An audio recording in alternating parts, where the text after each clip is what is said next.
لمحبي الجبنه تعالوا بسرعه، 10 في 10 دقايق، مفيش اجمل ولا اطعم من كده. طاسه سخنه على النار، هدي النار عليها وتعالوا نعمل الرغيف بتاعنا. هنفتح الرغيف بتاعنا زي الحواوشي بالظبط، كانك بتعملي حوش، حابه تفتحيه بالمقص افتحيه او بايديكي، المهم ما توسعيش الفتحه بتاعته عن كده. عندنا هنا بيضه واحده بس لكل رغيف، لو حابه تخليها بيضتين زي ما تحبي. هنحط عليها رشه ملح وفلفل، ونحط عليها كمان فلفل اخضر متقطع قطع صغيره، ممكن تحطي فلفل الوان، ممكن تحطي زيتون زي ما تحبي. وعندنا هنا بقى الاساسي في الوصفه جبنه موتزاريلا، ممكن تحطي شيدر او رومي اللي انت بتحبيه، بس الموتزاريلا هي احلى حاجه مع البيض بالنسبه لي. هنجيب بقى الرغيف بتاعنا وجواه هحط الحشوه اللي انا عملتها دي. ما تخافوش، اهم حاجه الرغيف ما يبقاش مفتوح، هي مش هتطلع خالص منه. هنوزعها كده بالراحه في الرغيف، وبعد كده هنروح بيه بقى على النار الطاسه السخنه بتاعتنا، وهنحط فيها الرغيف.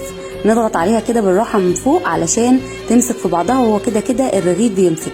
شايفين لونه حلو قوي ازاي؟ انا حاطه معلقه صغيره سمنه، وحطيت عليها معلقه صغيره من الزيت برده.